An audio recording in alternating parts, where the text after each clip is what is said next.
বলবে আল্লাহ আমি বুঝতে পারি নাই এত নিয়ামত আপনি আমার দিয়েছেন।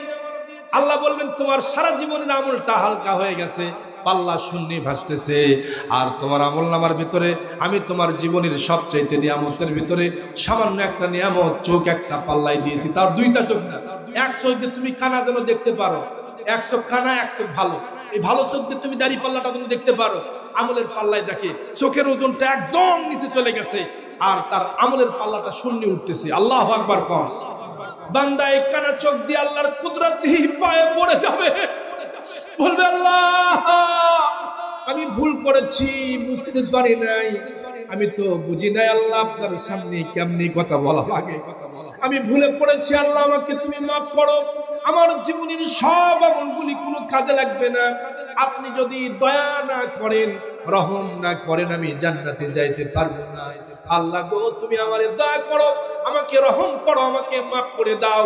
আল্লাহ পাকের কুদরতি নজরে বান্দা পড়ে যাবে, আল্লাহর কুদরতের ভিতরে যশ লেগে যাবে। আল্লাহ বলবেন যা বান্দা যা, তুই যা ভুল করেছিস আমি তোরে আজকে মাফ করে দিলাম। রোজ হাসরে আল্লাহ আমার করোনা বিচার, আল্লাহ করোনা বিচার। আল্লাহু আকবার। রোজ হাসরে আল্লাহ আমায় করোনা বিচার, আল্লাহ করোনা বিচার। বিচার চাহি না আমি, চাই শুধু দয়া তোমার, আল্লাহ চাই শুধু দয়া তোমার। রোজ হাসরে আল্লাহ আমার করোনা বিচার, আল্লাহ করোনা বিচার। বিচার চাহি না আমি, চাই শুধু দয়া তোমার, আল্লাহ চাই শুধু দয়া তোমার। আল্লাহু আকবার কোন। আল্লাহ তোমার দয়া ছাড়া আমরা কেউ জান্নাতে যাইতে পারবো না, ভালো আমল দিয়ে কোনোদিন জান্নাতে যাইতে পারবো না। আল্লাহ তাআলা সেটাই বললেন, বান্দারে তুমি যদি আমার সামনে দেখা করতে চাও, ভালো আমল করতে চাও, তাহলে আমার সামনে তোমাকে দাঁড়াতে হবে। কি আমল নিয়ে তুমি দাঁড়াবা বান্দা? ভালো আমল যদি তোমার না হয় কি বিপদ তোমার হয়ে যাবে। আল্লাহ তাআলা সেটি শিখায়া দিলেন সূরা কাফের শেষের দিকে।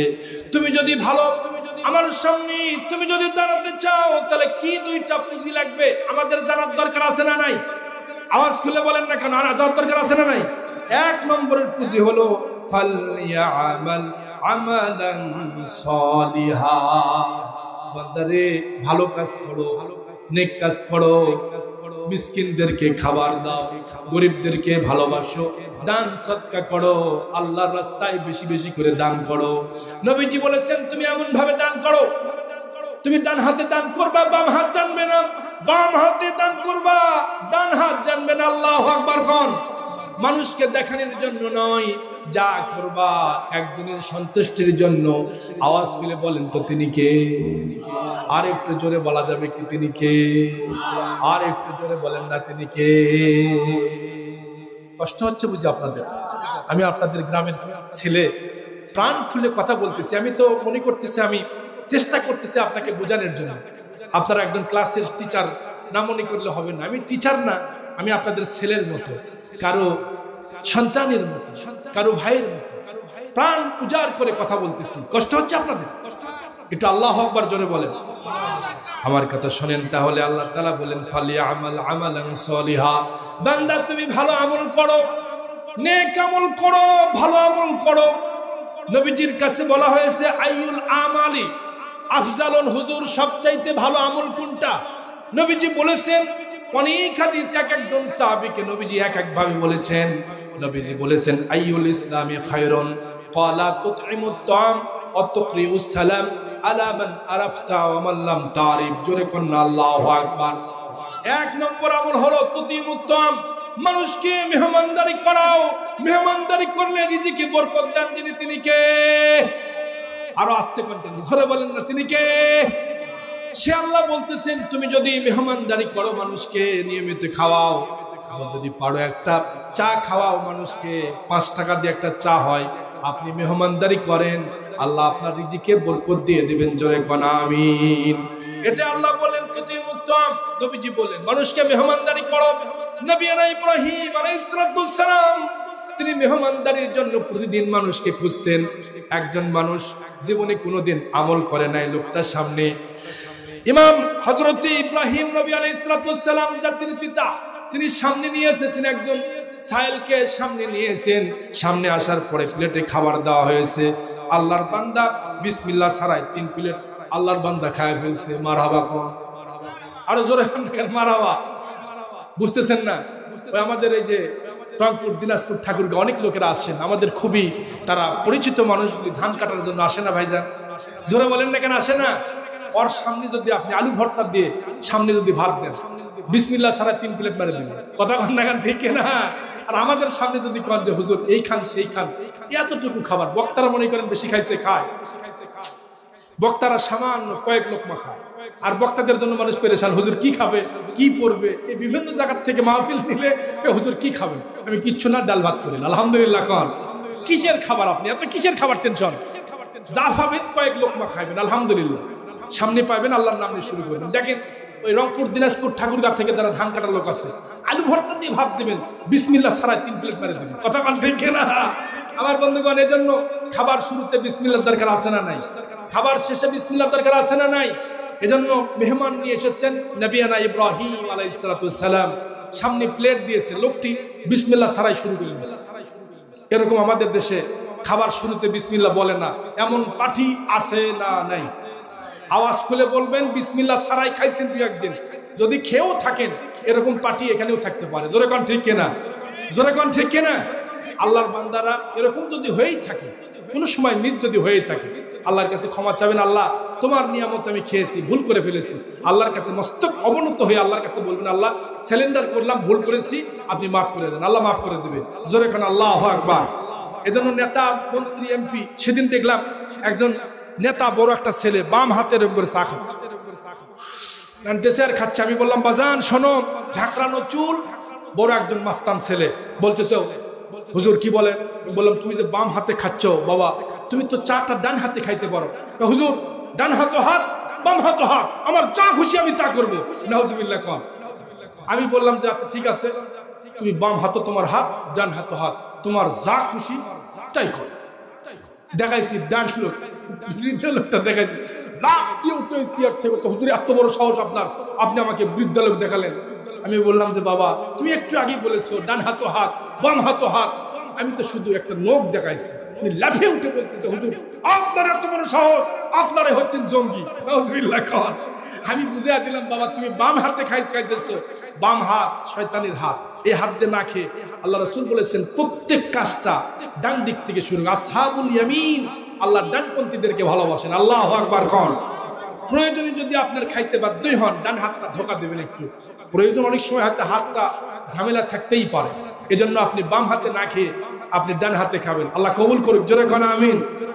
নবী ইব্রাহিম আলাইহিস সালাম লোকটিকে সামনে নিয়ে খাবার দিয়েছেন প্লেটে।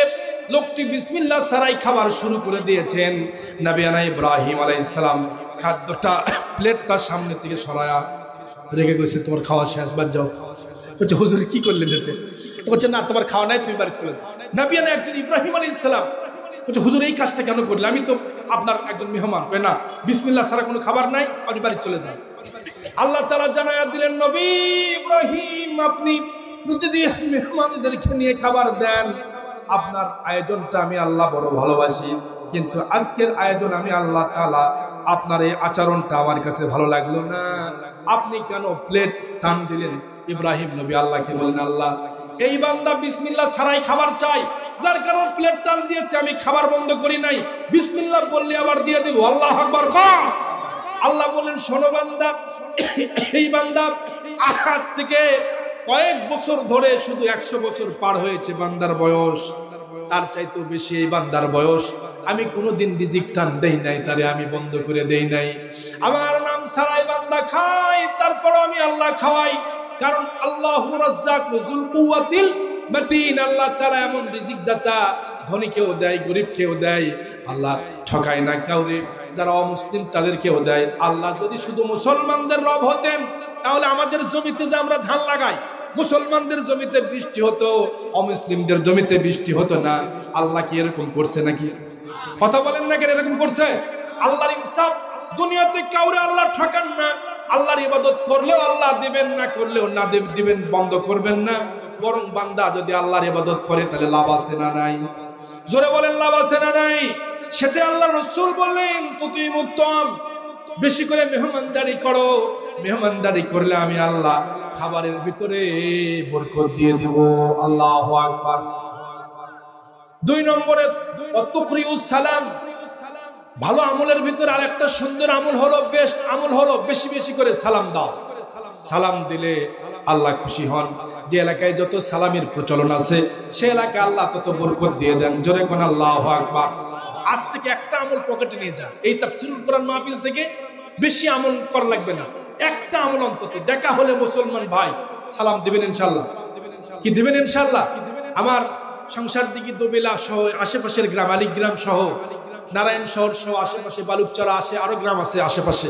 এই তাফসীরুল কোরআন মাহফিলের আওয়াজ যত দূর যাচ্ছে, পর্দার অন্তরালের মায়েরা সবাই ব্যাপক করে সালামের ব্যাপক প্রচলন করেন। ছোটরা বড়দেরকে, বড়রা তার চাইতে সিনিয়রদেরকে রাস্তার মোড়ে মোড়ে চলতে ফিরতে সব জায়গায় সালামের ব্যাপক প্রচলন করেন। আল্লাহ আপনাকে বরকত দিয়ে ভরে দেবে। আল্লাহু আকবার। কম আমরা কি দিতে পারবো না? আজ থেকে মনে করবো যে না, ও আসতেছে হুজুর, উনি আমাদের ইমাম সাহেব, উনি আমাকে সালাম দিবে, কারণ ইমাম সাহেবকে আমি তো টাকা দেই, আমি পয়সা দেই, ইমাম আমার তো অধীনস্থ। না না না, ইমাম কোনোদিন আপনার অধীনস্থ নয়। আপনি ইমামকে সালাম দেবেন, ইমামও আপনাকে সালাম দেবে।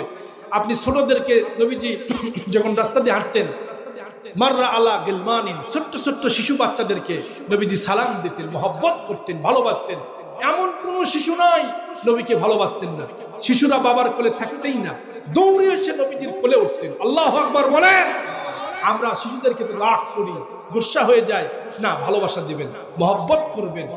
নবীজি একজন সাহাবী হযরত হাসান রাদিয়াল্লাহু তাআলা আনহুকে কোলের ভিতরে নিয়ে চুমু দিচ্ছেন। হযরত উকবা রাদিয়াল্লাহু তাআলা আনহু বলেন, হুজুর আপনি আপনার হাসানকে এত সুন্দর আদর করতেছেন। আমার 10টা সন্তান আছে। কয়টা? খুব ইম্পর্টেন্ট কথাগুলি শুনেন। 10টা সন্তান। আমি তো কোনোদিন চুমাও খাই নাই, কোনোদিন আদর করি না, ভালোবাসা দেই না। কারণ নবীজির মতো, রাহমাতাল লিল আলামিনের মতো এত চমৎকার আদর্শ পৃথিবীতে আর কারো নাই। নবীজি, তুমি কি তোমার সন্তানগুলিকে আদর করো না? কয় না হুজুর, আমি তো কোনোদিন আমার সন্তানদেরকে কোনো সময় আদর করি না, যত্ন করি না, কোনোদিন সুমাও করি না। নবীজি বললেন, শোনো, যারা ছোটদেরকে আদর করে না, ওয়ালাম ইউআক্কির কাবীরানা, যারা ছোটদেরকে ভালোবাসা দেয় না, বড়দেরকে সম্মান করে না, ফালাইসা মিন্না, সে আমার দলের না, সে অন্য দলের। আল্লাহু আকবার। এজন্য ছোটদেরকে স্নেহ করবেন, বড়দেরকে ভালোবাসা দিবেন। আল্লাহর নবী ইমাম হাসান, ইমাম হোসেনকে কি পরিমাণ ভালোবাসা করতেন। রহমতের নবী বলেন, আমার 2জন নাতি, একজনের নাম হাসান আর একজনের নাম হুসাইন। 2জন নাতি আমার কলিজার টুকরা। যারা আমার হাসানকে কষ্ট দেয়, যারা আমার হোসেনকে কষ্ট দেয়, সেজন্য আমি নবী আমারে কষ্ট দেয়। কারণ আমার হাসান সবচাইতে আমার প্রিয়, সবচাইতে আমার ভালোবাসা। ইমাম হাসান রাদিয়াল্লাহু তাআলা আনহু নবীজির উরুর উপরে বসে আছেন। নবীজি যখন নামাজের সিজদায়, 2জন নাতি ইমাম হাসান আর ইমাম হুসাইন, 2জন নাতি নবীজির উরুর উপরে উঠেছেন, সিজদার উপরে উঠেছেন। হাদিসের মধ্যে এসেছে 2জন নাতি নবীজির সিজদার মধ্যে শুয়ে আছেন, আর ইমাম হাসান রাদিয়াল্লাহু তাআলা আনহু রুকু সিজদার মধ্যে ইমাম হাসান নবীজির পিঠের উপরে উঠেছেন। আর একটা গামছা বানায়া, গামছাটাকে, তোয়ালাটাকে বানায়া একটা ছটকা বানায় আছে, যেরকম একটা বাহনের উপরে উঠলে চাবুক মারলে একটা চাবুকের মতো বানায়া নবীজিকে বলতেছেন, যা ঘোড়া যা, সরে যা, দ্রুত গতিতে যা। নবীজি আছেন নামাজের সিজদায়। কোন জায়গায় আছে বলেন? নবীজি আছেন নামাজের সিজদায়, আর ইমাম হাসান, ইমাম হুসাইন 2জন নবীজির 2জন নবীজির একদম বুকের উপরে আছেন, নবীজির পিঠের উপরে। এমন সময় দুইজন বলতেছে যা ঘোড়া যা, বলতেছে যা ঘোড়া যা, তুই সামনে আগায় যা। নবীজি সইতে পারতেছেন না, না পারতেছেন নামায় দিতে, না দাঁড়াইতে, নামাজ পড়বেন। এই সময় জিব্রাইল, ফেরেশতা জিব্রাইল আমিন চলে আসলেন, এসে বলেন ইয়া রাসূলুল্লাহ, ইয়া হাবিবাল্লাহ, আপনি নামাজের ভিতরে আছেন, খবরদার আপনার হাসানকে আর ইমাম হুসাইনকে আপনার সিজদা থেকে নামায়া দেবেন না। শুধু আপনি ইমাম হাসানকে ভালোবাসেন না, আপনি শুধু একাই ইমাম হুসাইনকে ভালোবাসেন না, বরং আমরা নিজেরাও, আমি আল্লাহ নিজেও ইমাম হাসানকে, ইমাম হুসাইনকে আমি আল্লাহ ভালোবাসি। আল্লাহু আকবার।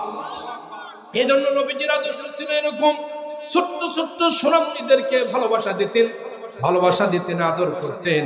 এটা হলো ভালো কাজ। নেক আমল বলে অনেকগুলি নেক আমল আছে।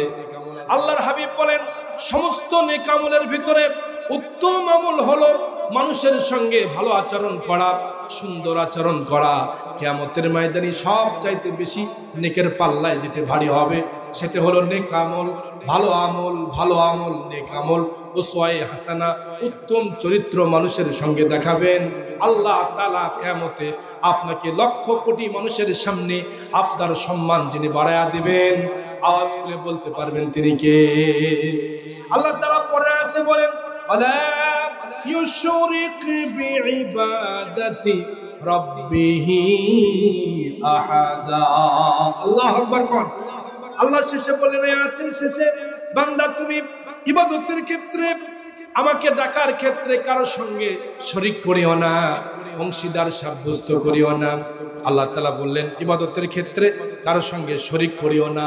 কোনো মূর্তি পূজা, কোনো দেবতা, কোনো মানুষের কাছে মাথা নত করা যাবে? মুসলমান একজনের কাছে সিজদা করবে, এক মালিকের কাছে আত্মসমর্পণ করবে। চিল্লা বলেন তিনি কে? সেটা আল্লাহ জানায়া দিলেন। সূরা লুকমানে তার ছেলেকে আল্লাহ উপদেশ দিতে গিয়ে বললেন ইয়া বুনাইয়া লা তুশরিক বিল্লাহি শাইআ ইন্নাশ শিরকা লা যুলমুন আযীম। আল্লাহু আকবার। ইয়া বুনাইয়া, হে আমার ছেলে, হে আমার বৎস, লা তুশরিক বিল্লাহি শাইআ, খবরদার বাবা, মানুষের কাছে তুমি যদি আল্লাহর কাছে সম্মান পেতে চাও, আল্লাহর সামনে যদি আখিরাতের মামলায় তুমি যদি বিজয় হতে চাও, বিজয়ের মুকুট তুমি যদি তোমার গলায় পরায় নিতে চাও, খবরদার লা তুশরিক বিল্লাহি শাইআ ইন্নাশ শিরকা লা যুলমুন আযীম। খবরদার কোনো মানুষের কাছে, কোনো বাবার কাছে, কোনো নেতার কাছে, কোনো বুদ্ধিজীবীর কাছে, কোনো ক্ষমতাসীনের কাছে মাথা নত করিও না। এই মস্তকটা এক রবের কাছে, এক সত্তার কাছে আত্মসমর্পণ করতে হবে। তার নাম কি? এত আস্তে বললেন, জবান খুলে বলেন তার নাম কি? সে আল্লাহ এখনো আছে না নাই? হাত তুলে একটু দেখান তো দেখি, হাত তুলে দেখান। সে আল্লাহ এখনো আছে না নাই? সে আল্লাহ এখনো আছে না নাই? আরে জোরে সোরে কোন আল্লাহু আকবার, লিল্লাহি তাকবীর, লিল্লাহি তাকবীর। আল্লাহ কবুল করুন ভাইরা। এজন্য আমরা সেই মালিকের দরবারে হাত পাতি। আমার বন্ধুগণ, যে আয়াতটা আমি শুরু থেকে শুরু করেছিলাম, আমি শুধু সাপোস্টের অনুবাদটা আমি বলেছি, শুরু থেকে পাতা উল্টায়া। আবার যদি সেখান থেকে আসি, ইন্নাল্লাযিনা আমানু ওয়া আমিলুস সলিহা, যারা ঈমান এনেছে পৃথিবীতে, ওয়া আমিলুস সলিহা, যারা ভালো কাজ করেছে, তাদের পুরস্কার নিজ হাতে এক সত্তা, এক মালিক কিয়ামতে দিয়ে দিবেন। তার নাম কি? জোরে বলেন। আল্লাহ তাআলা আয়াতের শুরুতে বলেন ইন্নাল্লাযিনা আমানু, যারা ঈমানদাররা শোনো, ঈমানের পথটা বড় কঠিন পথ। যারা ঈমান নিয়ে পৃথিবীতে থাকতে চাও, ঈমান আমল নিয়ে পৃথিবীতে বাঁচতে চাও, ঈমান আনলে পৃথিবীতে অনেক বিপদ আছে, অনেক মুসিবত আছে। এই দুনিয়াতে যারা ঈমান নিয়ে চলেছে তাদের বড় বিপদ হয়েছে। নবীজি বলেন ইসলামকে পাওয়ার জন্য, ইসলামকে কবুল করার জন্য, ঈমানকে তরতাজা করার জন্য আল্লাহ পাকের নবী, বিশ্ব নবী জনাবে মুহাম্মাদুর রাসূলুল্লাহ সাল্লাল্লাহু আলাইহি ওয়াসাল্লাম ঈমানের দাওয়াত দিয়েছেন মক্কা নগরীতে। সেই সময়ে আরবের ভিতরে স্টিম রোলার চলতেছিল নবীজির উপরে। একের পর এক স্টিমার চলতেছিল, যারা মুসলমান হচ্ছে তাদেরকে ধরে ধরে মারা হচ্ছে, গাছের সঙ্গে ঝুলায়া দেওয়া হচ্ছে। এর ভিতরে একজন সাহাবী ছিল, নাম হলো হযরত বেলাল ইবনে রাবাহ। কি নাম বললাম বলেন? বেলালের মতো একজন সাহাবী, তার বাড়ি হলো হাবশাতে, কালো দেখতে শুনতে একজন কালো সাহাবী। এত সম্মান, এত মর্যাদা আল্লাহ তাকে দান করেছেন, এত উচ্চ পদের একজন সাহাবী। আল্লাহর হাবিবের কাছে সব সময় পিছনের কাতারে থাকতেন। আল্লাহর হাবিব বলেন, শোনো, আল্লাহ তাআলা আজানের বিধান চালু করেছেন, আজান দিবে কে? আল্লাহ তাআলা জিবরাইল আমিনকে জানায়া দিলেন, আপনার প্রথম মুয়াজ্জিন আবু বকর হবে না, উসমান গনি জিন্নুরাইন হবে না, ওমর রাদিয়াল্লাহু হবে না, খলিফাতুল মুসলিমিনরা হবে না, আপনার নির্বাচিত একজন সাহাবী হবে, তার নাম হলো হযরত বেলাল। আল্লাহু আকবার বলেন। বাড়ি হলো হাবশায়, গোলাম কিন্তু দাস হয়ে হয়ে একের পর এক করতে করতে মক্কায় চলে এসেছেন। সেই কালো সাহাবী দেখতে শুনতে কালো, কেউ তাকে পছন্দ করে না। নবীজির কাছে যখন ইসলাম পাওয়ার আগে যে স্টিম রোলার তার উপরে চালানো হয়েছে, সেই সাহাবীকে আল্লাহ তাআলার হাবিব এত ভালোবাসতেন, এত ভালোবাসতেন, এত মোহাব্বত করতেন। নবীজিকেও হযরত বেলাল এত ভালোবাসতেন, নবীজির কাছে বসে থাকতেন, নবীকে না দেখলে ভালো লাগতো না, নবীকে না এক মুহূর্ত দেখলে ভালো লাগে না। নবীজি গেলেন মেরাজের রজনীতে, আল্লাহর হাবিব যখন মেরাজের রজনীতে যখন তিনি সিদরাতুল মুনতাহা পার হতেছিলেন, জিবরাইল ফেরেশতা বলেন, হুজুর, এখান থেকে আমার যাওয়ার কোনো শক্তি নাই, আপনি একাই একাই চলে যান। বিশ্বনবী, মানবতার পরম বন্ধু, আল্লাহর সামনে দিদারে ইলাহি করার জন্য চলে যাচ্ছিলেন। এই সময় আল্লাহর হাবিব মনে মনে ভয় পেতেছিলেন। আল্লাহ তাআলার হাবিবকে আল্লাহ তাআলা সান্ত্বনা দেওয়ার জন্য হযরতে বেলাল ইবনে রাবাহ রাদিয়াল্লাহু তাআলা আনহু তখন আযান দেওয়ার জন্য জুতা খরমের আওয়াজটা টাস টাস শব্দ হচ্ছে। এই শব্দের আওয়াজ, বিশ্বনবী চলে গেছেন লামাকাম ৭০,০০০ নূরের পর্দা পার করে আল্লাহর আরশে মুআল্লায় আল্লাহর সঙ্গে দিদারের জন্য চলে যাচ্ছেন। এমন সময় আল্লাহ রাসূল হযরত বেলাল রাদিয়াল্লাহু তাআলা আনহু তার খরমের আওয়াজ, খটখটি আওয়াজ শুনতে পারলেন। নবীজি মেরাজ থেকে ফিরে আসলেন, এসে বললেন, বাবা বেলাল, তুমি কি আমল করো, কি ভালো আমল করো যে আমলের কারণে আমি যা আল্লাহর বাড়ি মেরাজে আরশে মুআল্লায় আমি যাচ্ছিলাম, আপনার খরমের আওয়াজটা এত টক টক টক শব্দ আমি পেয়েছি। বাবা, সত্যি করে বলো, কি আমল করেছো বলো। হযরত বেলাল রাদিয়াল্লাহু বলেন, হুজুর, আপনি আমাকে যা আমল করতে দিয়েছেন তাই তো আমি করি। কয়, না, বলো কি আমল করেছো বলো। যে আমলের কারণে আরশে মুআল্লায় আল্লাহর হাবিব চলে গেছেন আল্লাহর বাড়ি, সেখানে গিয়েও আপনি শুনতে পাই আপনার আওয়াজ। কি আমল করেছেন? বাবা বেলাল বলেন, হুজুর, আমি তেমন কোন আমল তো করি নাই, একটা আমল করেছি। সে আমলটা কি? আমি যখন এই শীত হোক আর গরম হোক, আমার ওযু চলে গেলে আমি সাথে সাথে ওযু করে নেই। আল্লাহু আকবার বলেন। এই আমলটা ছাড়া তো আমার আর কোনো আমল নাই। আর একটা আমল কি আছে বলো। হযরত বেলাল বলেন, হুজুর, আর একটা আমল হলো, ওযু করার পরে আমি তাহিয়াতুল ওযু 2 রাকাত নামাজ পড়ে নেই আল্লাহর কাছে, আর মনে করি আমার জীবনের সর্বশেষ নামাজ, হয়তো আর নামাজ পাবো না। এই 2টা আমল ছাড়া ইনফিরাদি আমল তো আর কিছুই নাই। আল্লাহু আকবার বলেন। নবীজি বলেন, বেলাল বাবা শোনো, তোমার সুন্দর আমলটা আল্লাহর কাছে এতটাই প্রিয়, এতটাই মহব্বত আল্লাহ করেছেন, আমলটা চালায়া যাও, আমলটা চালিয়ে যাও, আল্লাহ তাআলা তোমাকে আরো সম্মানিত করবেন। হযরত বেলাল বলেন, আমি কেঁদে কেঁদে জার হয়ে গেলাম। নবীকে বললাম, ইয়া রাসূলুল্লাহ, আমি আপনাকে একটা প্রশ্ন করব, ইয়া রাসূলুল্লাহ, ইয়া হাবিবাল্লাহ, ও নবীজি, আপনি দুনিয়া থেকে চলে যাবেন, আপনার ইন্তিকালের পরে আমি বেলাল কেমনি থাকবো? আপনি চলে গেলে আমি কেমনি থাকবো হুজুর? আপনি বলেন, আখিরাতের ময়দানে কি আমি আপনাকে পাবো না? হাসরের ময়দান সবাই নফসি নফসি বলে কাঁদবে, সবাই বলবে, বাঁচাও বাঁচাও বাঁচাও, কেউ কাউরে বাঁচাতে পারবে না। লা জিল্লা ইল্লা জিল্লাহু, যেদিন কোনো ছায়া থাকবে না। ইমামুন আদিলুন ওয়া শাবুন নাশা ফি ইবাদাতিল্লাহি তাআলা ওয়া রাজুলুন কলবুহু মুআল্লাকুন ফিল মাসজিদি ওয়া রাজুলানি তাহাব্বা ফিল্লাহি ইস্তামান আলাইহি ওয়া তাফাররাকা আলাইহি ওয়া রাজুলুন দাওয়াতুহু ইমরাতিন যাতু হাসবিন ওয়া জামালিন ফাকালা ইন্নী আখাফুল্লাহ। একটু আওয়াজ খুলে বলেন না আল্লাহু আকবার। নবীজি বলেন, বেলাল শোনো, ও আমার কলিজা শোনো, হাসরের ময়দানটা এত কঠিন জায়গা, এ জায়গায় কেউ কাউরে চিনবে না, কেউ কাউরে দেখবে না, কেউ কারোর দিকে তাকানোর সময় পাবে না। আল্লাহর হাবিব বলেন, শোনো বাবা, এই সময়টা বড় কঠিন জায়গা। এই প্রশ্নটা আম্মাজান হযরতে আয়েশা সিদ্দিকা ওয়াল হুমায়রা রাদিয়াল্লাহু তাআলা আনহা তিনিও নবীকে বলেছেন, ইয়া রাসূলুল্লাহ, ইয়া হাবিবাল্লাহ, সেদিন কি অবস্থা হবে? নবীজি বলেছেন, গুররান মুআজ্জালিনা মিন আসারিল উদুই ফামান ইসতাতা মিনকুম আইয়ুতিলা গুররাতাহু ফালিফাল। সেদিন বড় বিপদের সময় বাঁচার জন্য আমার উম্মতকে আমি দেখে দেখে চিনে নেব। আল্লাহু আকবার বলেন। নবীজির কাছে আম্মা জান বলেন, হুজুর, কি দেখে আপনি আপনার উম্মতকে চিনবেন? কি আমল করেছে আপনার উম্মত যে আমল দিয়ে আপনার উম্মতকে আপনি চিনবেন? নবীজি বলেন, গুররান মুআজ্জালিনা মিন আসারিল উদুই, আমার উম্মত যারা এই শীতের দিনে, কষ্টের দিনে সুন্দর করে ওযু বানায়, সুন্দর করে ওযু করে নামাজের মুসাল্লায় নামাজ পড়ার জন্য কষ্ট করে, এদের চেহারা থেকে আল্লাহ তাআলা পূর্ণিমার চাঁদের মতো আলো ঝলমল করতে থাকবে তাদের চেহারাটা। এদেরকে দেখে দেখে আমি নবী দেখেই চিনে নেব।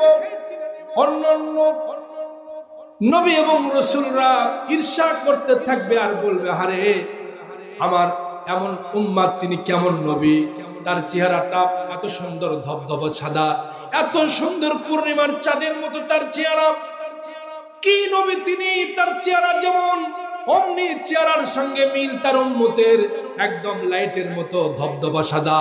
নবীজি দেখেই চিনে নেবেন, দেখেই চিনে নেবেন, এরা আমার খাঁটি উম্মত, দেখতে কোনো সমস্যা হবে না।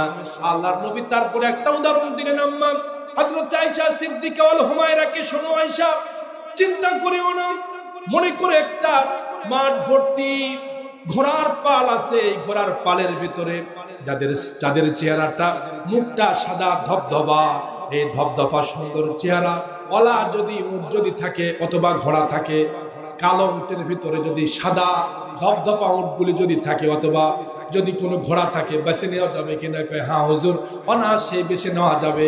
আমার উম্মত কিয়ামতের ময়দানে ৭২ দলে বিভক্ত হবে, সেই দলগুলি থেকে আমার উম্মতেরা ১২০ কাতারের ভিতরে ৮০ কাতার উম্মত আমি নবী মুস্তাফার হয়ে যাবে। আল্লাহু আকবার।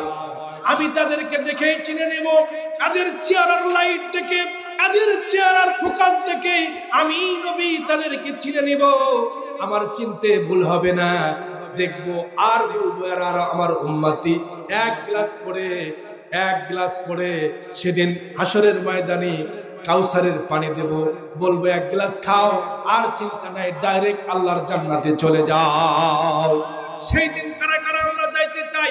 নবীর পক্ষ থেকে এক গ্লাস করে পানি আমরা চাই কিনা? জোরে বলেন, চাই কিনা?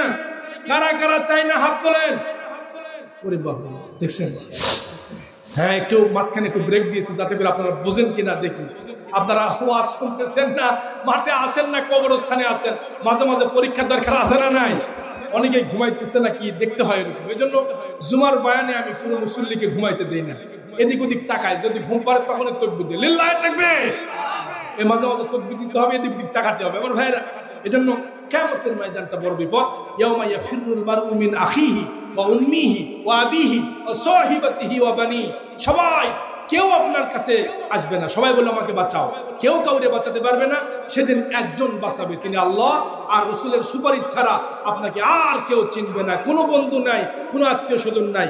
এই দুনিয়াতে যদি বন্ধু বানাতে চান, একজনকে বানা লাগবে। চিল্লায় কোন তিনি কে? জোরে বলেন, তিনি কে?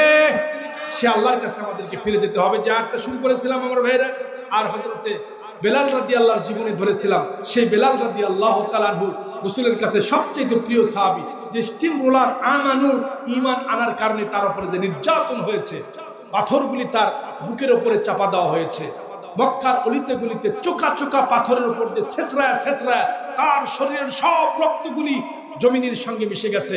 এরপরে গোস্তগুলি কেটে কেটে, পাথর কেটে কেটে, চোকা চোকা পাথর, শরীর থেকে রক্ত ঝরেছে, গোস্ত ঝরে গেছে। আমার ভাইরা, ইসলাম কায়েম করতে গিয়ে সাহাবীরা যে কষ্ট করেছেন, যে মার খেয়েছেন, সেই মার, সেই কষ্ট কি আজকে আমাদের উপরে আছে? শুধু ইমানের পথে চলা, আমানু ওয়াত্তাকাও, আল্লাহকে ভয় করতে হবে আর তাকওয়া নিয়ে চলতে হবে, পরেশগারিতা নিয়ে চলতে হবে। আমি যে আয়াতটা ধরেছি, আয়াতের ফিনিশিংটা না আরো কয়েক ঘন্টার ব্যাপার, আমি পারলাম না, শুধু মোটামুটি অনুবাদ করে সামনে আয়াতটা তাফসীর থেকে কিছু কথা বলার চেষ্টা করতেছি। আমার ভাইরা, আর সামনে নয়, আমরা আল্লাহর সঙ্গে দেখা করতে চাই। যদি আল্লাহকে ভালোবেসে মহব্বত করে আল্লাহকে দেখা করতে চাই আল্লাহর সামনে, তাহলে আমাদের সবচাইতে উত্তম কাজ হচ্ছে ভালো কাজ করা, নেক আমল করা। আমরা দুনিয়াতে গিয়া ভালো আমল, সুন্দর আমল, বেস্ট আমল আমরা দুনিয়ায় করতে চাই কিনা? জোরে বলেন, জোরে বলেন, ভালো আমল করতে চাই কিনা? সেই ভালো আমলের ভিতরে এক নম্বর আমল হচ্ছে as-সাদকাতু তুরাদ্দুল বালা, আল্লাহর রাস্তায় দান করা। জোরে বলেন, কি করা? দান করলে আল্লাহ তাআলা বড় খুশি হয়ে যান।